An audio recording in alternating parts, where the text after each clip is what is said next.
ایک سنت یہ بھی ہے جس کو ہم نے بھلا رکھا ہے کہ جب ہم نماز پڑھیں، نماز پڑھتے ہوئے سترے کا اہتمام کریں۔ سترہ کیا ہے کہ مصلی اپنے آگے کوئی ایسی چیز رکھ لے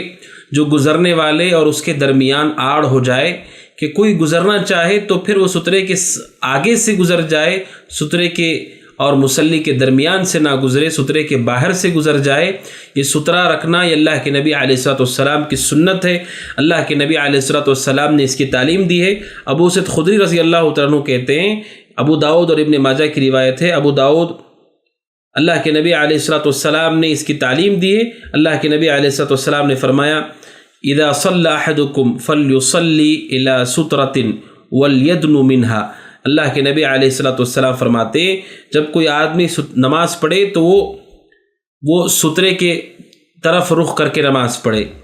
اور اس کے قریب ہو جائے۔ یہ اللہ کے نبی علیہ الصلوۃ والسلام نے بیان فرمایا۔ یہ روایت بخاری میں ہے، حدیث نمبر 509، اور صحیح مسلم میں ہے 505، کہ اللہ کے نبی علیہ الصلوۃ والسلام نے اس کی تعلیم دی ہے۔ اسی طرح اللہ کے نبی علیہ الصلوۃ والسلام سے متعلق حضرت نافع روایت کرتے ہیں عبداللہ بن عمر سے کہ اللہ کے نبی علیہ الصلوۃ والسلام نماز پڑھتے، بخاری کی حدیث ہے، حدیث نمبر 498، اور صحیح مسلم کی روایت ہے 501، اللہ کے نبی علیہ الصلوۃ والسلام کے آگے سترہ رکھا جاتا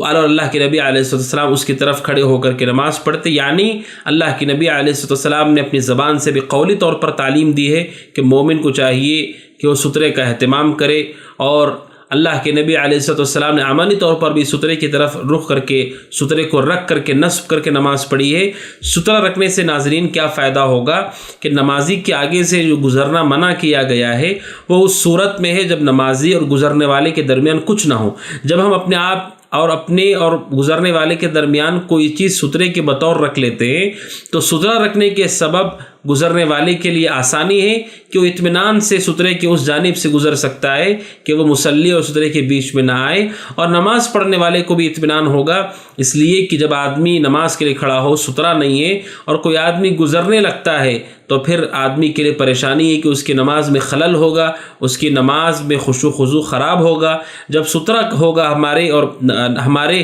اور گزرنے والے کے درمیان تو نماز پڑھنے والے کو بھی اطمینان ہوگا اور گزرنے والے کے لیے بھی آسانی ہے۔ ناظرین، ہم دونوں کے لیے آسانی ہے اگر ہم سترہ رکھنے کا اہتمام کریں۔ اللہ کے نبی علیہ الصلوۃ والسلام نے اس کی تعلیم دی ہے۔